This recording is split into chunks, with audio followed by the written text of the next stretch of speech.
Hello guys, welcome to movie spectre. ఈరోజు Ambajipeta marriage band movie చూశాను. స్టోరీలోకి వెళ్తే మూవీ 2007 బ్యాక్ డ్రాప్లో ఉంటుంది. అంబాజీపేట అనే విలేజ్లో బార్బర్ అండ్ బ్యాండ్లో డ్రమ్మర్గా పనిచేసే మన హీరోకి ఆ ఊరి పెద్దకి గొడవ జరుగుతుంది.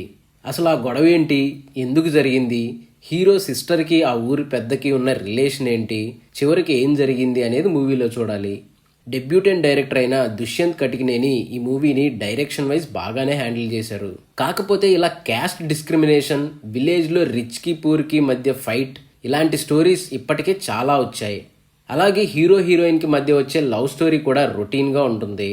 ఫస్ట్ హాఫ్లో వచ్చే గుమ్మా సాంగ్ ఒకటి బాగుంది. ఇంటర్వెల్ సీక్వెన్స్ మాత్రం మంచి ఇంట్రెస్టింగ్గా ఉంటుంది. మూవీలో ఇదే హైలైట్ కూడా. ఇక మళ్ళీ సెకండ్ హాఫ్లో వచ్చే సీన్స్ అండ్ సాంగ్స్ కొంచెం ల్యాగింగ్గా ఉంటాయి. అలాగే క్లైమాక్స్ కూడా ప్రెడిక్టబుల్గా ఉంది. మూవీ మాస్ సెంటర్ ఆడియన్స్కి బాగానే నచ్చొచ్చు, కానీ మల్టీప్లెక్స్ ఆడియన్స్కి నచ్చుతుందా అంటే డౌటే. పర్ఫార్మెన్సెస్ గురించి మాట్లాడుకుంటే హీరో సుహాస్ ఎప్పటిలాగే ఎక్సలెంట్గా చేశారు. మెయిన్గా ఎమోషనల్ సీన్స్ అండ్ ఫైట్ సీన్స్లో యాక్టింగ్ ఇంటెన్సిటీ బాగుంది. అలాగే ఫస్ట్ మూవీ అయిన హీరోయిన్ శివాని నాగారం బెస్ట్ యాక్టింగ్ని డెలివరీ చేశారు. హీరో సిస్టర్గా చేసిన శరణ్య ప్రదీప్కి మూవీలో మంచి రోల్ పడింది. దాన్ని తను పర్ఫెక్ట్గా జస్టిఫై చేశారు. పుష్పలో అల్లు అర్జున్ ఫ్రెండ్గా చేసిన జగదీష్ ప్రతాప్ ఈ మూవీలో కూడా హీరో ఫ్రెండ్గా 100% బెస్ట్ ఇచ్చారు. టెక్నికల్లీ మూవీ అయితే బాగుంది.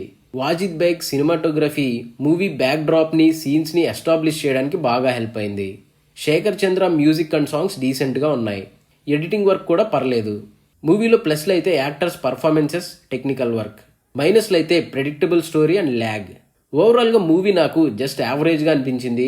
పర్ఫార్మెన్స్ ఓరియంటెడ్ మూవీస్ని ఇష్టపడే వాళ్ళు ఈ వీకెండ్ చూడొచ్చు. So that's it guys. ఈ వీడియో మీకు నచ్చితే లైక్ చేయండి. ఇలాంటి మరిన్ని రివ్యూస్ అండ్ మూవీ అప్డేట్స్ కోసం మన ఛానల్ని సబ్స్క్రైబ్ చేసుకొని బెల్ నోటిఫికేషన్ని ఆన్ చేసుకోండి.